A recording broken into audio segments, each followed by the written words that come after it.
We are going to have a great little workshop here with Kim Concra from Cape Cod Cooperative Extension. And I just want to say thanks and happy holidays. And I hope that this will help with your cooking and your eating at this very, very stressful time of the year. And then we throw in COVID and it's even worse. So Kim's going to help us with some tips to get us through this period. So I'm going to turn that right over to her. And Kim, you are all set. All right. Thanks. Welcome, everyone. Got a few people in the room too, so I'm going to kind of look all over the place here for front and center and also right and left. So thank you for joining us tonight. I am doing a presentation on Healthy for the Holidays, hopefully to give you some, maybe a few tricks, a couple tips on things that you can do to make your holidays a little bit healthier. So, and excuse me, I have to keep looking at my screen so I can see where I am here. We're in a very digital world right now. Very digital world, yes. Okay, so we're going to look at several different things. We're going to look at what a typical holiday meal looks like. We're going to look at some what we would consider superfoods in the nutrition world. We're also going to look at some, appetizer-y kind of things, some way we can slim things down as far as our recipes. And we're also going to look at a few food safety reminders. And finally, we're going to look at some elegant endings and just talk briefly about some leftovers. All right. So that being said, I really have to start off, maybe on a little bit of a sober note, saying that we know that the holidays this year are going to be different than maybe what they usually are for us. So how we can navigate that, there are several things that we can do. Actually, it was on the radio today too, talking about either FaceTime or Zoom gatherings with friends and with family. And beyond that, looking at some conversation starters. So that's something that I've done for years with parent-child workshops, but I think this would actually really work well in our whole Zoom world, and I'll go into that in another minute here. Something else we can do is have a virtual dance party. Yes, I've been missing a dance party, so I think having music on and everyone in their own separate spaces and places, having a dance party, I think is a great idea. And finally, charades, because why not? It's a holiday, a celebration, so we can do charades and still get everyone in on the game. So about those conversation starters, this next slide here, this is from happinessishomemade.com. And there's actually many, many different types of conversation starters, but these are something that can work in a Zoom environment also, or if you're in person with your own family. So basically you can print out and then cut out all of these different things. You can turn them upside down. People can take turns, asking a question. So it's just kind of getting everyone in on the communication, even if you're long distance. This is just one example. Pinterest has many, many. If you just do Thanksgiving or holiday conversation starters, you're going to come up with a whole lot of them, and most of them are free and printable. All right, so this is a very busy slide. This busy slide, for those of you that are in the room with me, it's got two slides next to each other, it says A and B. It's a very busy looking slide. This is actually from a study that came out in August, and it was really the state of our health since this whole lockdown started. The one on the left is showing, if you start looking at it as the stairway, you can see the stairway. The stairway is showing how we started off, and then some of our habits kind of dropped off, right? We started to have some stress. What slide are you on? I'm sorry. Oh, I'm on the okay. Number five. Thank okay, you. Thank you. I just wanted to make sure. My time counter is here. Okay. We have a participant too. I just want to make sure Betsy's okay. in line with us. So if you look at the pink stairway there on the left-hand side, it's showing it kind of goes down. So what happened is, we start relying on maybe some comfort food. So that kind of lends itself a lot of times towards weight gain. There's maybe working at home. I know myself, working at home was a little difficult because every time I'd get up to walk around, it was through the kitchen. And my cats got to know I would get up to go to the kitchen. So then I would feel guilty if I grabbed something and didn't give something to my cats. So so the comfort foods, our timing got off with our foods. Maybe we were snacking more. the stress was building up, maybe our exercise habits, our gyms were closing. So we kind of were going on this steady decline, really. So what we really want to do is we want to go to the right-hand slide, that B slide, where it looks like we're going back up again. So it's not too late to start with some good habits. Try to manage stress as best we can, getting a little bit of exercise, even if it's just taking a short walk. You know, walk around a block is fine. A little bit of exercise that we can do, trying to be a little bit more mindful about our eating habits, and trying to make sure we're introducing those fruits and vegetables and healthy foods, because that's really what's going to strengthen our immune system. So those are some really important points. So basically the left-hand slide was we were kind of going downward as far as our health, and now we're trying to get ourselves back up again so that our resistance and our immune system is strong going through the winter time. So the next slide that says stay mindful, that's basically saying that, you know, it's okay to enjoy those sweet treats, but just slow down and really enjoy them, and really think about when you're full, when you are eating, you know, maybe put down the fork, put down the spoon, and just really savor those bites that you're eating. Enjoy that piece of chocolate, that piece of apple pie, really enjoy it. And, you know, wait another 20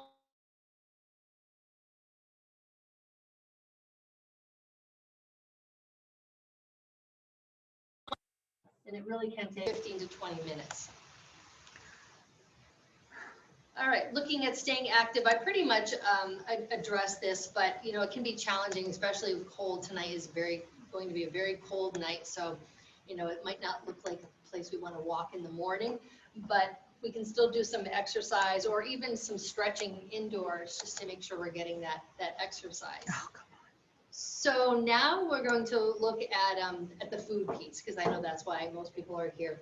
So when it comes to holiday celebrations, we really want to watch skipping meals. Some people will, my husband included, will skip meals, waiting, knowing he's going to eat a big meal. And what that can do to us sometimes is make us actually overeat.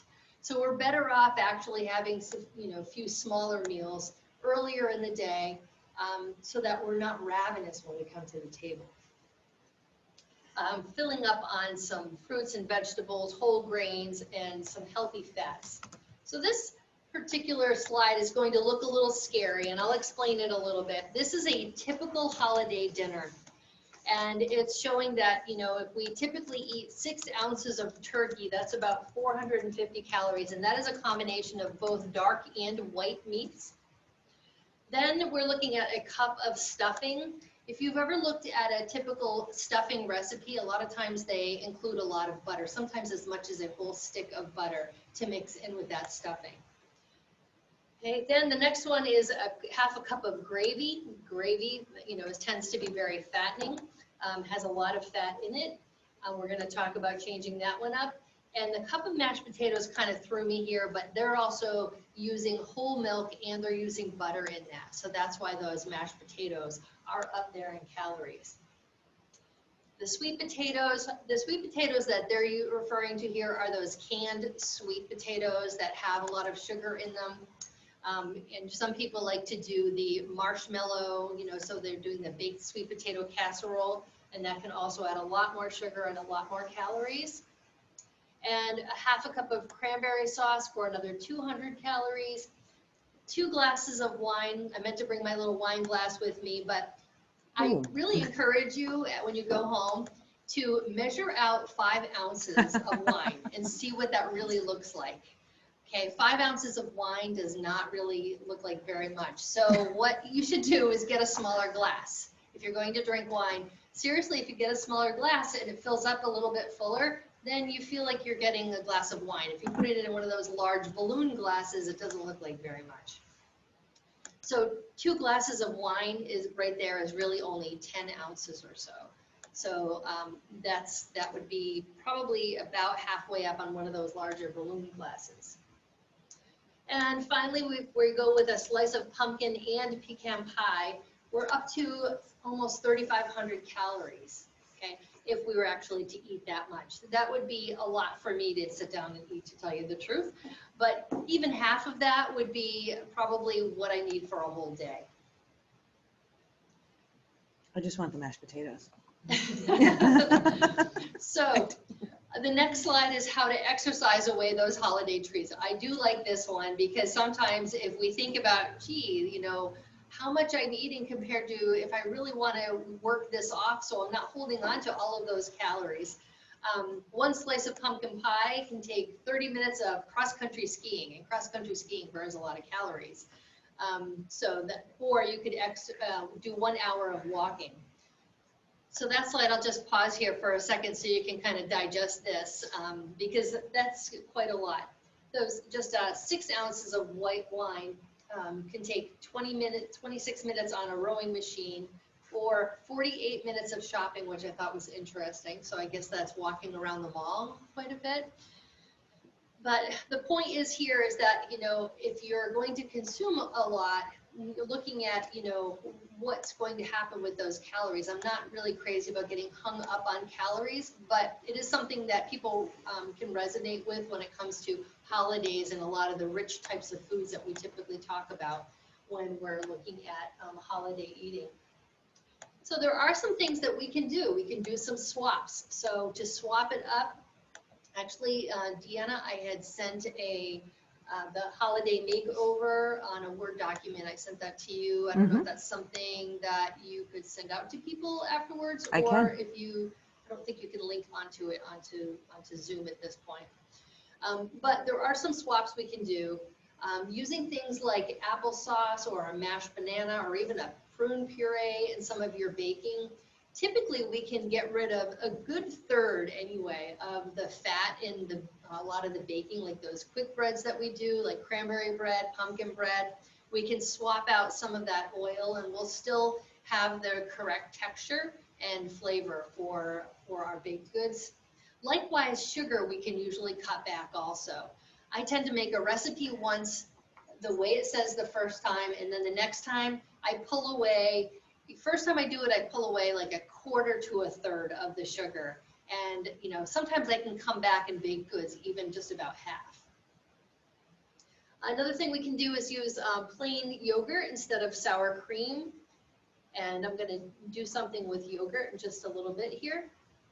And when we talk about making choices and healthy choices when it comes to holiday foods, the next one that says choices, choices, choices, it shows you like a traditional holiday fare, and then it also shows you a lighter fare, so some different choices. Some of those choices, you know, it could be half the amount of calories and fat that, you know, the original was. So those are just some ideas. I'm going to get a little more detailed in some of our choices in a minute here.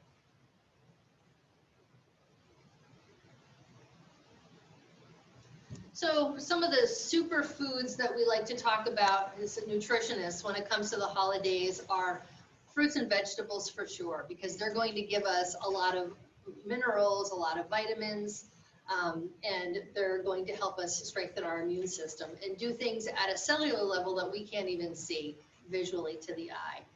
So apples and pears for sure, Brussels sprouts, turnips and beets, broccoli, carrots, dried beans of any kind.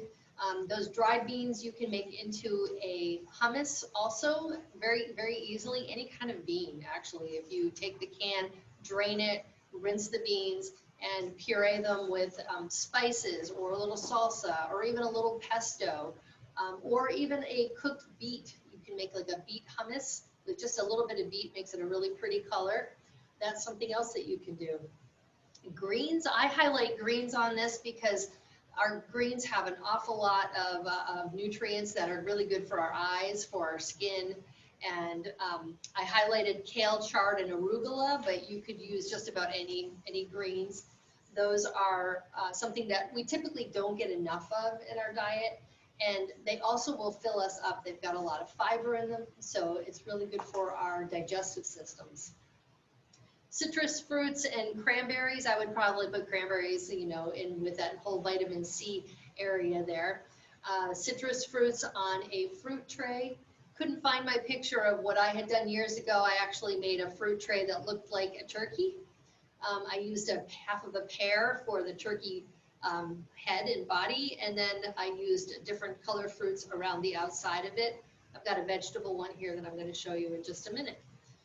Cranberries, you can do a lot with cranberries. If you are trying to stay away from sugar, you can cook the cranberries with a little bit of apple cider or orange juice, and if you need a little bit more sweetener, even a drop of a liquid stevia will work. And I'm not a huge fan of stevia, but just a little tiny bit can really make a difference.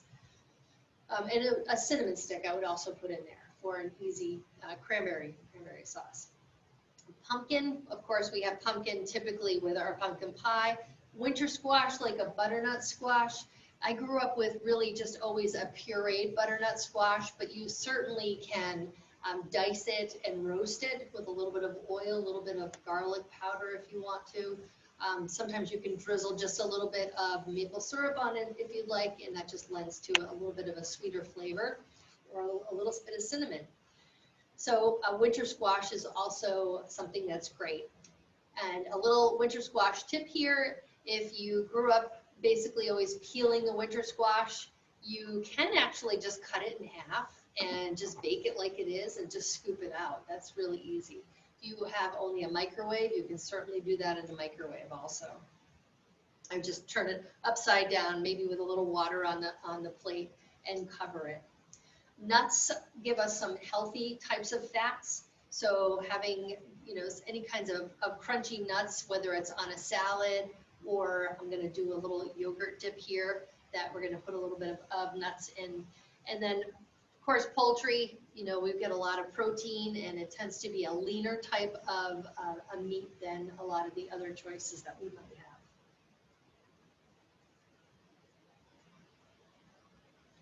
So for some starters, I blew up this picture on the next slide here, sensational starters, but a veggie tray is always good. I don't know if anyone else grew up with the pickle tray or the olives, the crudité with the carrots and celery and all of that. One thing that I made just to kind of playing around here is I don't usually eat cottage cheese, but I had some. So I pureed it with some herbs. So I used garlic powder. I put a little turmeric in to give it a little bit of color. And the herbs I used were oregano, basil, and a little bit of thyme. And I just pureed it, and it's just like, it's a great vegetable dip. So this is something that you could use on your turkey crudité. If you don't want to use the cottage cheese, you can certainly use a plain yogurt. That would be absolutely fine as an alternative to sour cream.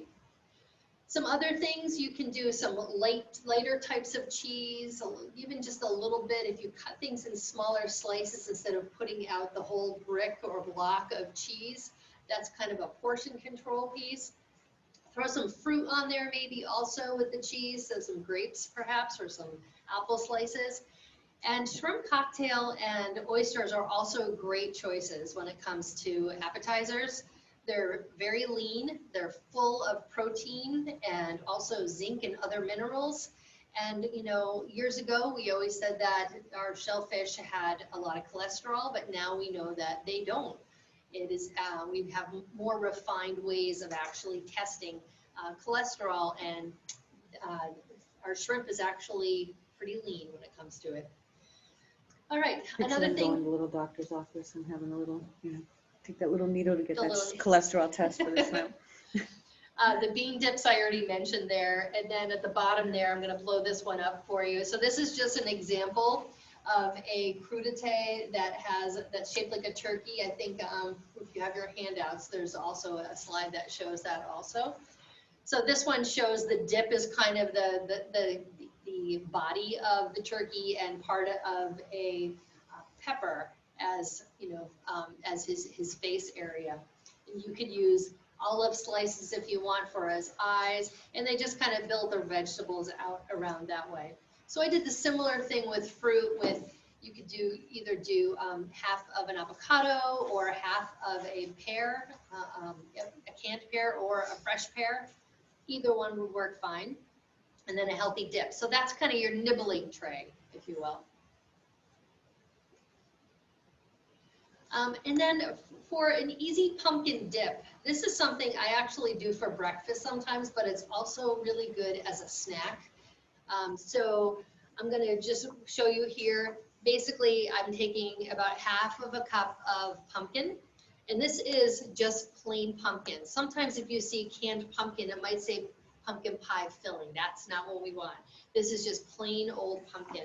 So half a cup of this, and we're going to put 1 cup of, this is vanilla yogurt, but if you are really watching your sugars, you certainly can use plain yogurt and just add a little bit of sweetener if you'd like to.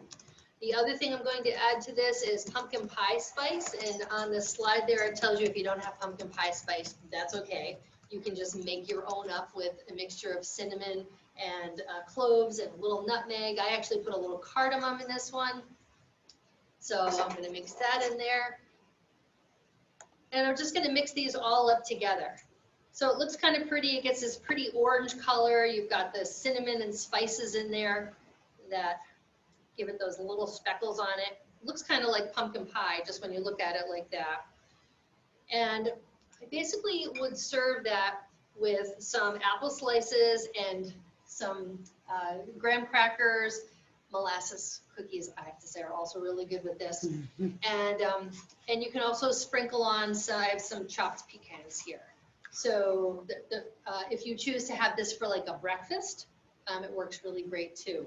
So I have had this for breakfast with my crunchy nuts on it, and I've chopped up some apple in it, and it's delicious. So that was a 2-week craze of mine, I have to say. But it is good just as a dip also. So Mariah, can I have you help me out here for a minute? So I'm going to have Mariah. Mariah has some gloves right there. And if you want to put just a little bit in each bowl for everyone. And I've got some tongs here if you want to just put a couple apple slices, and you can just hand those out. Just put a little bit sticking up there. Thanks. Okay. So that's just a real easy recipe for a pumpkin dip. That could be an appetizer, but like I said, it works really great for a breakfast. You could almost make like a little breakfast bar, like if you have people staying over, if your family's staying over, you could actually put different kinds of fruit and almost make it like a little yogurt bar. All right. Before I get into sodium though, another thing that I like to do with apples, a lot of times we don't have enough room in our oven for everything that we're cooking. And, if you are only having a couple people, if it's only, 1 or 2 of you for a holiday, instead of making an apple pie, baked apples are a great alternative. So you can do this in a slow cooker. So that's not going to take up your oven space.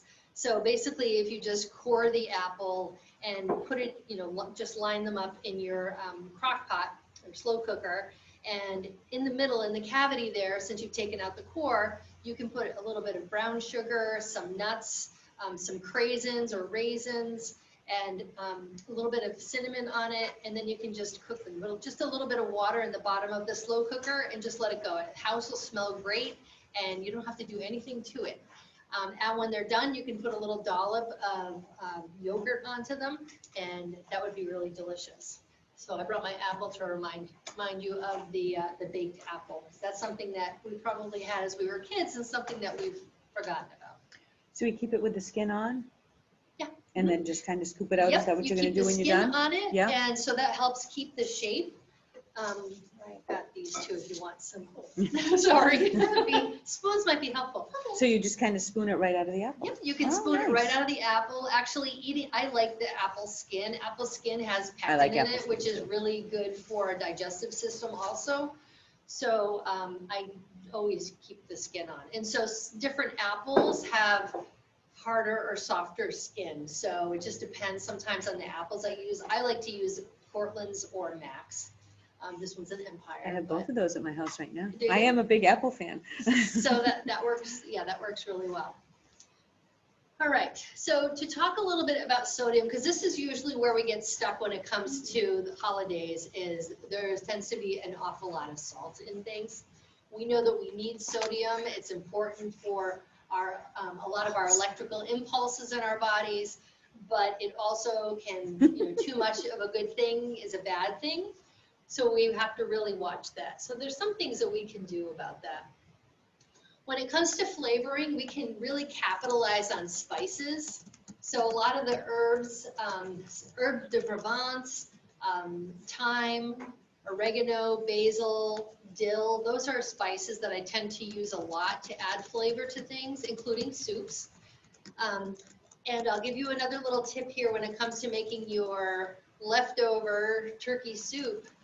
A lot of times you put things in it and it's like it just needs something and you can't quite figure out what it is and you don't want to just add some more salt to it. What you can do is like a tablespoon of either apple cider vinegar or lemon juice. It sounds very strange, but that really can help change the flavor profile and it helps give a much more balanced flavor to a soup. So lemon juice is great. We know that tasting food before we add salt. So if you're following a recipe, make it, the way it says without the salt. And then when it's done, then check it and see if you really need to add the salt or not. A lot of times they have too much salt in them. We can also purchase low sodium products like broths that we're going to make gravy, and we want to make sure we have enough gravy. You can use a low sodium broth. And we also, of course, reading labels. Reading labels on things like the broth, the stuffing, even butter has salt in it. So if you are following a stuffing recipe and it is calling for a lot of butter, it's pretty good, isn't it? I like the apple. I'm not a pumpkin fan. Oh, really? I Oh my don't God. love pumpkins. I know, it's so weird. So good for you. Mm. Pumpkin has fiber. It's got all kinds of great vitamin I know. A. It's so good for you. I like pumpkin seeds. Pumpkin seeds are good for you. We'll give you that. And actually, pumpkin seeds would be really good on this also. They would. Oh, I didn't give you the nuts. But oh well. And pecans are my favorite too. Do you want some? There's a bowl right there. No. All right. Now we're going to switch more to the main course. I'm already starting to talk about with the stuffing a little bit, but one thing to watch out for the turkey is that turkeys, when you purchase them, sometimes they have a broth that they're bathed in, even though they're packaged. So just watch that. If you look at the ingredients, it might say that there's a sodium solution, like a broth that's added to it, so that can add weight to the turkey, but it also helps keep the turkey moist. But just be aware that that can be, another source of high sodium. I put ham on here also. Not everyone likes turkey, I've learned. So the ham, if you can also just rinse the ham before you put it in the oven. Believe it or not, there is a lot of salt on the outside of those spiral hams. And just keeping a smaller portion, a 3-ounce portion, we say, is about the size of a deck of cards. So that is also something that we can do to reduce the amount of sodium that we're taking in. So some other things we can think about to slim down. So I'm looking at slim trimmings now. I'll tell you some of my gravy tricks.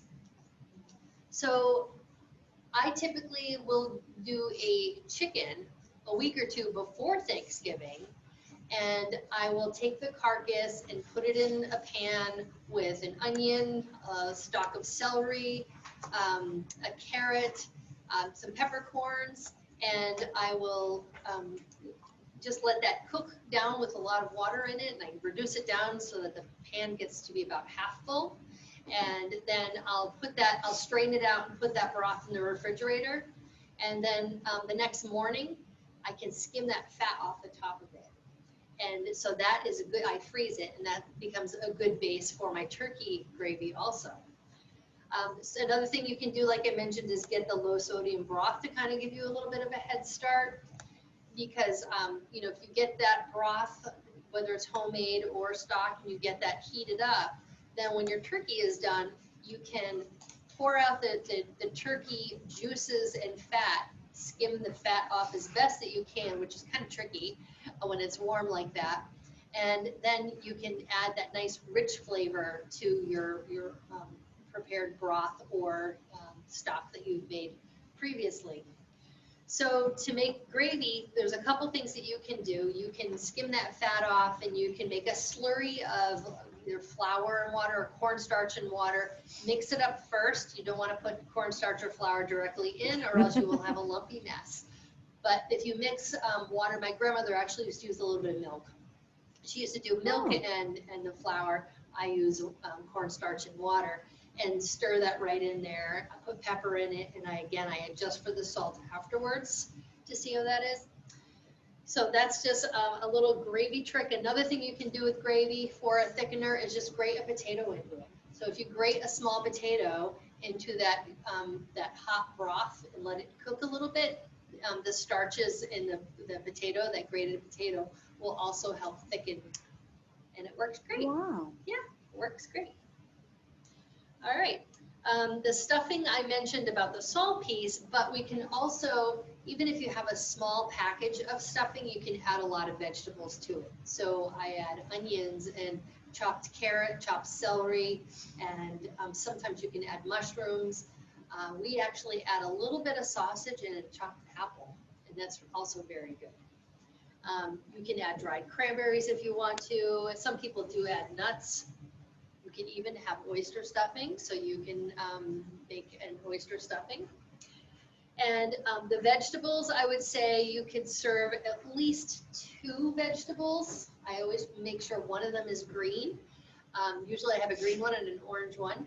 So a green vegetable, whether it's a steamed vegetable or a roasted vegetable, those are also a really good idea.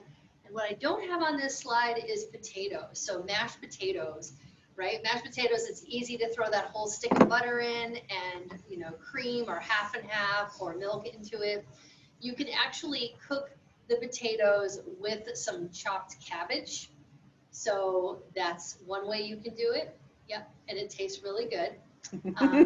Or you could do the cauliflower puree. Some people do that instead of potatoes if they're, you know, doing more paleo or keto. Another thing that you can do is add chicken broth instead of the milk to it. So that's chicken or turkey broth, I should say, and, you know, pepper. Some people also will add a little bit of sour cream, so you could use plain yogurt if you want to, so that would also help make it nice and creamy. So there's a lot of different tweaks that you can do. Does anybody have another one that they do? Have I covered them all? I put a little less butter, but I put skim milk in mine. Yeah. Yeah, Yeah. and I cook them Skim really milk. well, and I just don't put a lot in, so it gets that nice thick, and I whip them.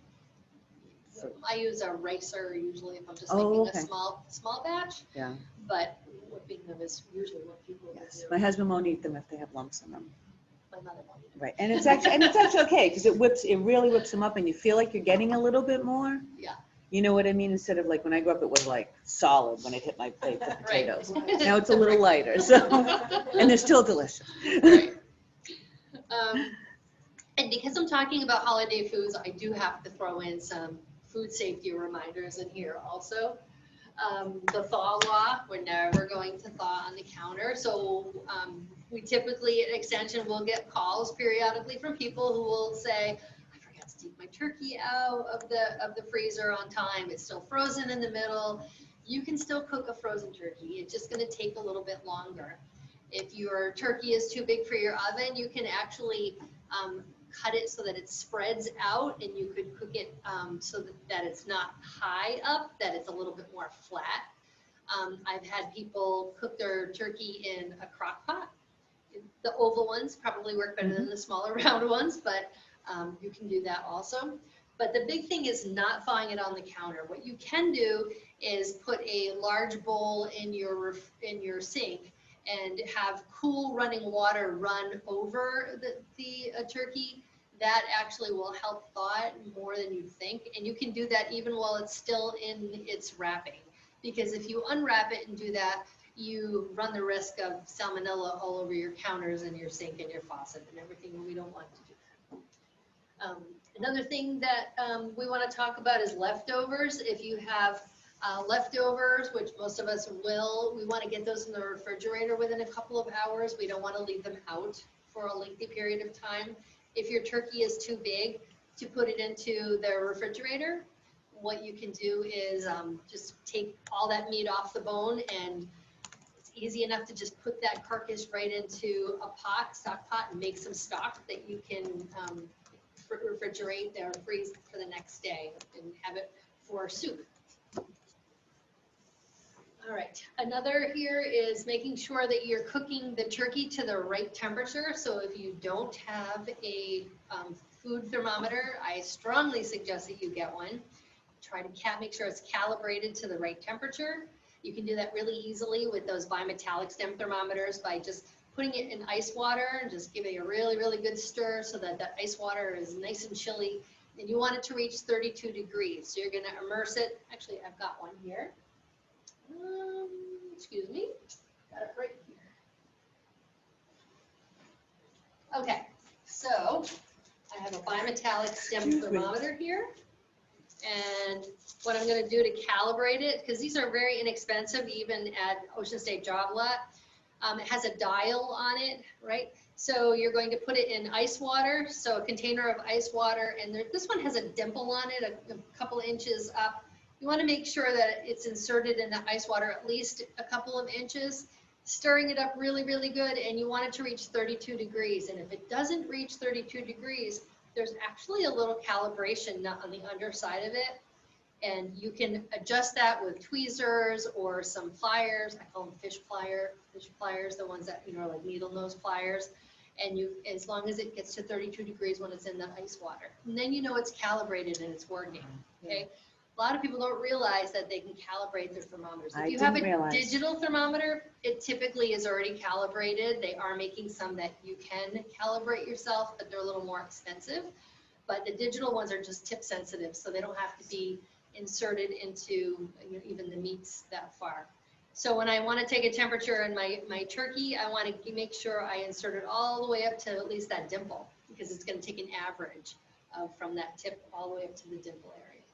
Okay, so we want to make sure our poultry gets to at least 165 degrees. So if I stuff my turkey and I want to make sure that it reaches 165 degrees, what temperature do you think that turkey is going to be by the time the stuffing itself gets to 165? Anyone else grow up with a really dry turkey? That's because by the time the stuffing got hot enough in the middle, the turkey itself was probably 175 or 180 degrees, right?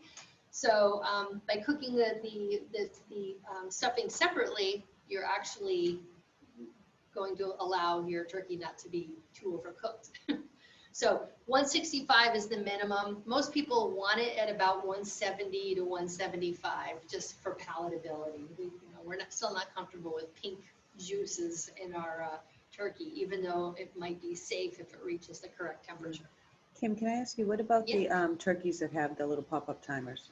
I have a funny story about that. Okay. My mother had the turkey with the pop-up. And it didn't pop up? And it didn't pop up. I was there, this is a long, long time ago, and I'm like, Mom, how long has a turkey been in the oven for? And she's like, oh, I don't know, like 8 or 9 hours. I'm like, seriously, it was not a huge turkey. And sure enough, when you take the temperature of it, it was way overcooked. It was way over 165. It was way over 165. So I don't trust those little popper things. I've had good luck with them. That's why I asked. Okay. I have. I don't know how they test them. I don't know either. That's why I asked you. I don't know. Yeah. So no, I don't rely on those. Okay. Just like I don't really rely on those forks that have thermometers on them either. I know. I don't know how you calibrate those. So if you had one, if you had bought a turkey with a little pop-up, you would still test it. Yeah. Yep. And so you want to check it in a couple different places. So like the thigh meat, wherever you think is going to take the longest to reach the right temperature. So usually that's like the dark meat, like the thigh meat. That's where you want to take temperature. Right. I also like to cook my bird, whether it's chicken or turkey, upside down. So if you cook it upside down first for like part of the baking, think about the breast meat's usually drier. Well, if you cook it upside down, the juices run down, and then you flip it about a third to half the way through the cooking process, and then it'll brown on the other side also. So that's just a little trick I learned from my chef husband. Tell my daughter she did it right the first time she cooked.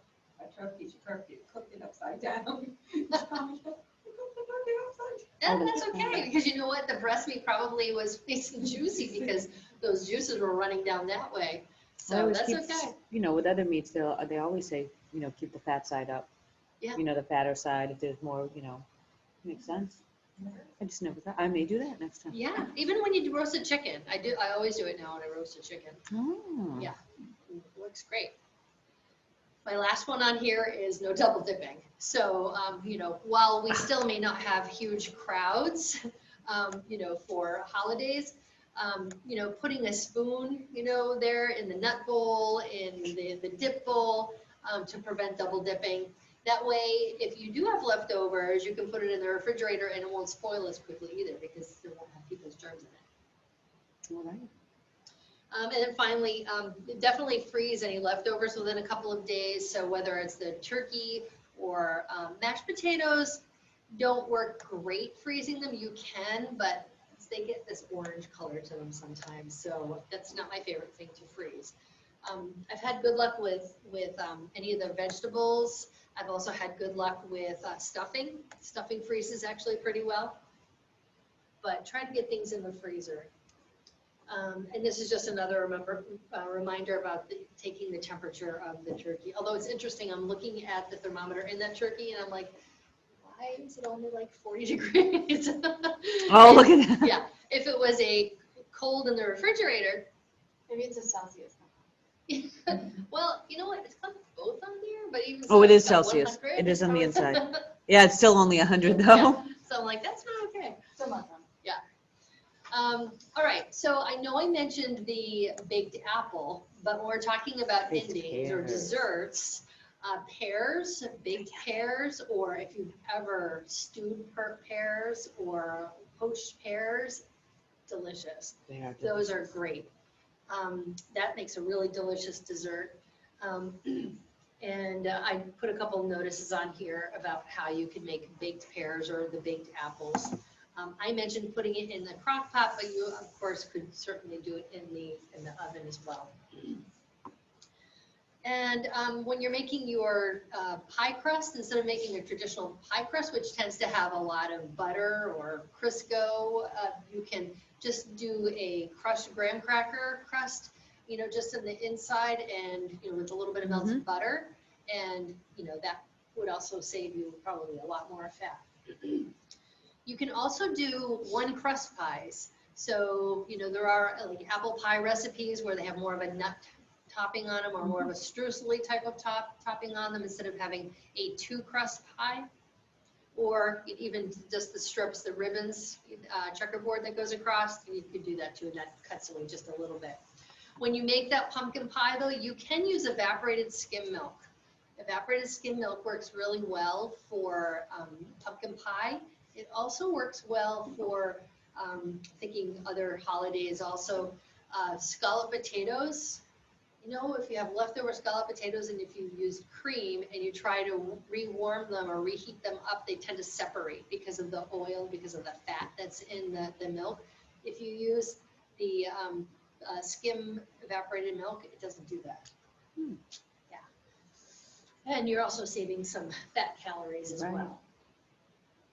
And then on the bottom there, just looking at egg whites instead of using a whole egg. So leftovers are one of my favorite parts of Thanksgiving, I have to say. Soups. So like I said, right after I finish a turkey or a chicken, we take it apart right then and put that carcass right, because if it goes into the freezer, it could be forever before we pull it back out again. So if we put the carcass right into the pan, put some water in it, you know, like I said, an onion, maybe just cut in half. I don't even peel it, I just wash it.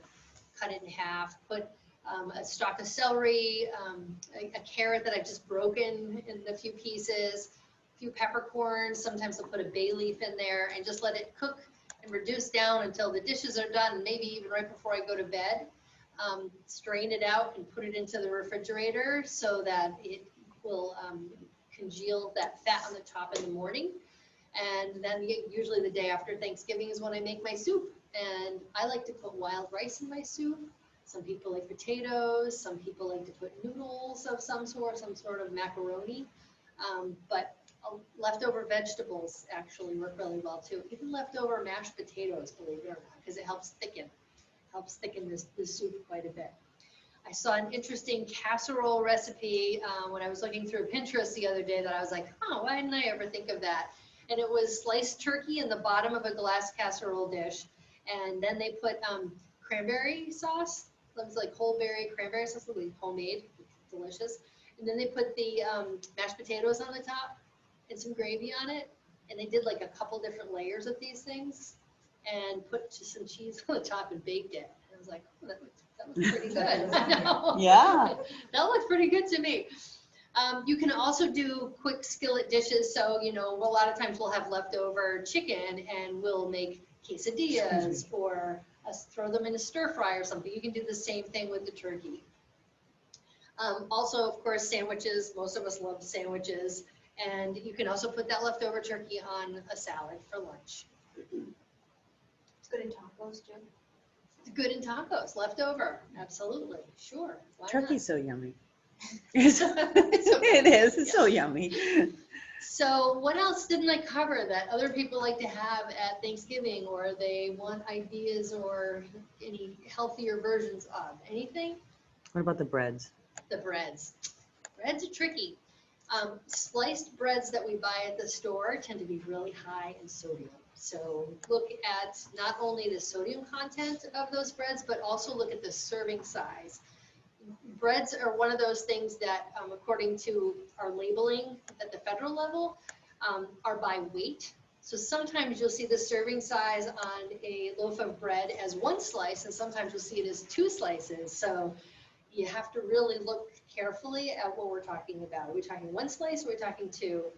Because when you're looking at the sodium, that will make a big difference. Other types of breads.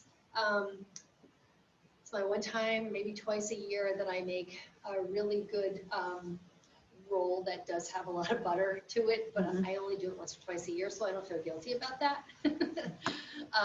But you can also do what's called Brazilian cheese rolls. There's a name for them, and I never say it right.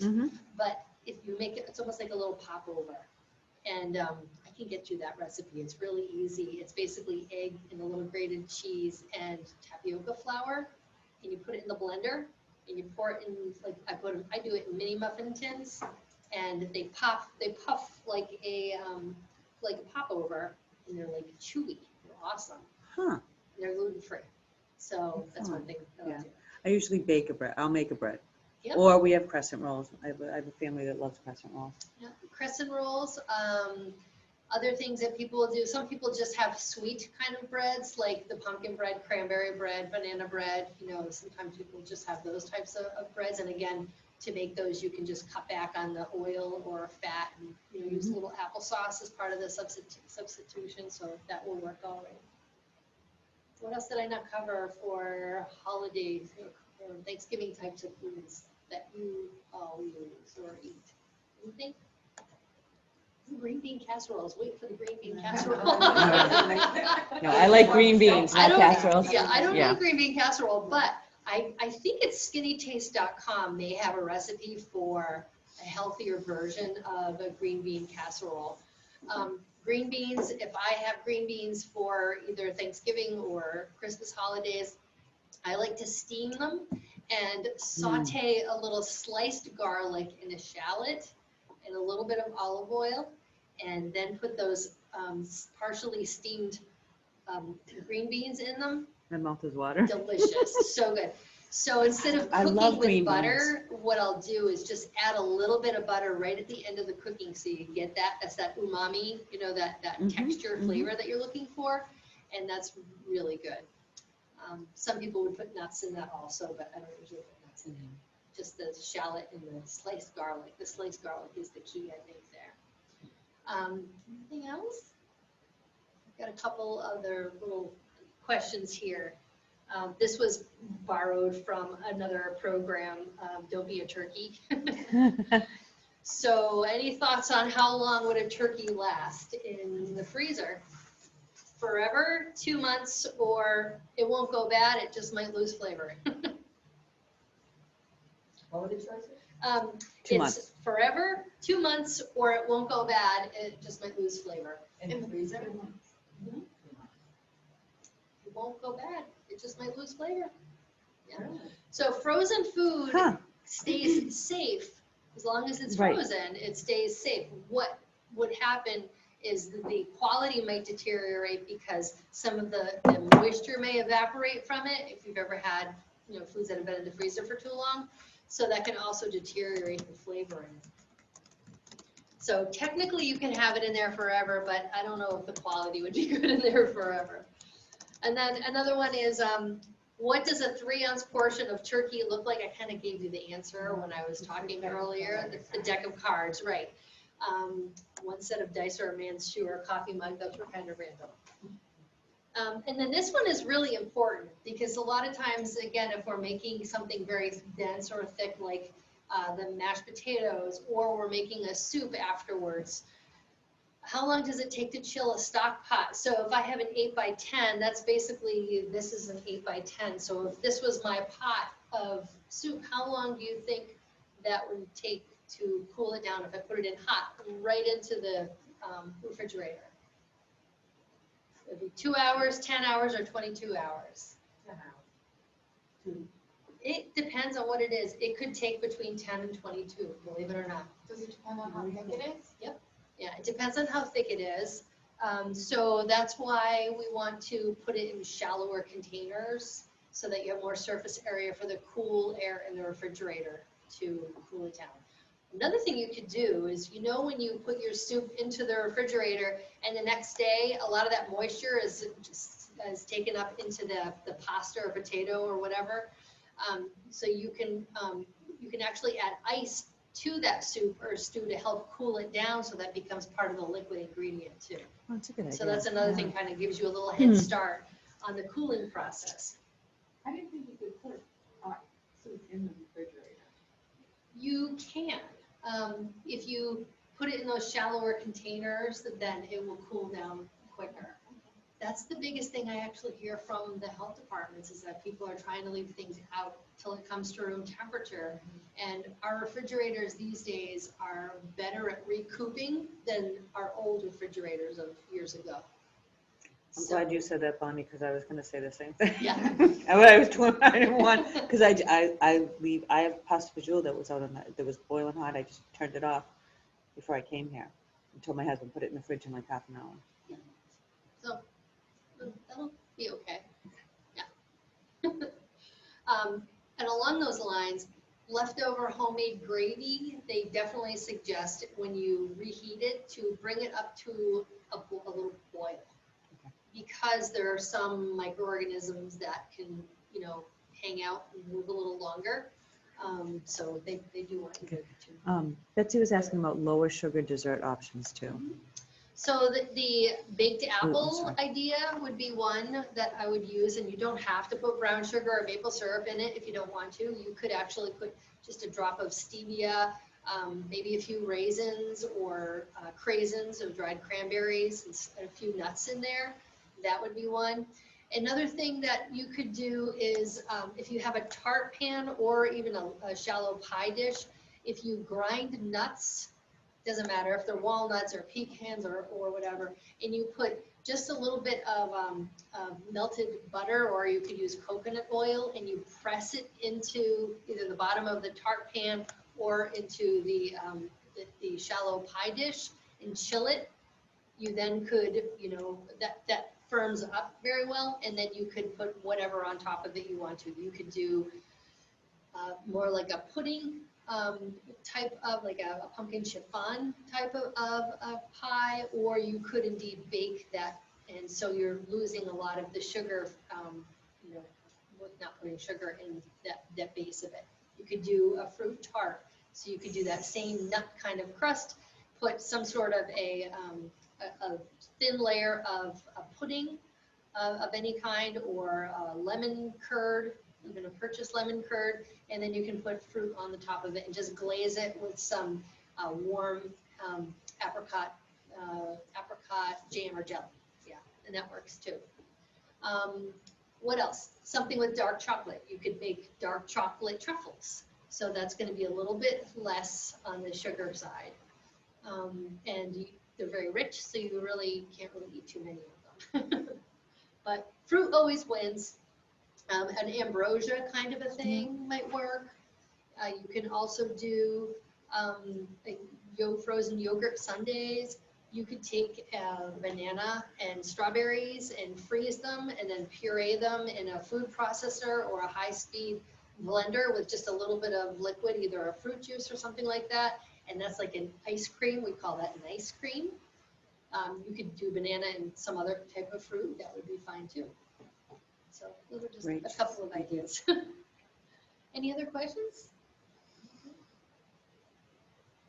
All right. Well, thank you very much. No, Appreciate your time. thanks. Betsy, Cheryl, thank you for joining us.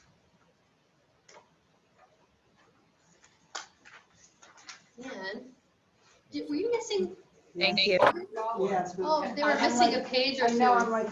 Oh, you're missing a page? Yeah, we go from 12 to. All right, guys, we'll see you later. Thanks so much. 29. Yeah, we go. I know, I'm like. Where is she?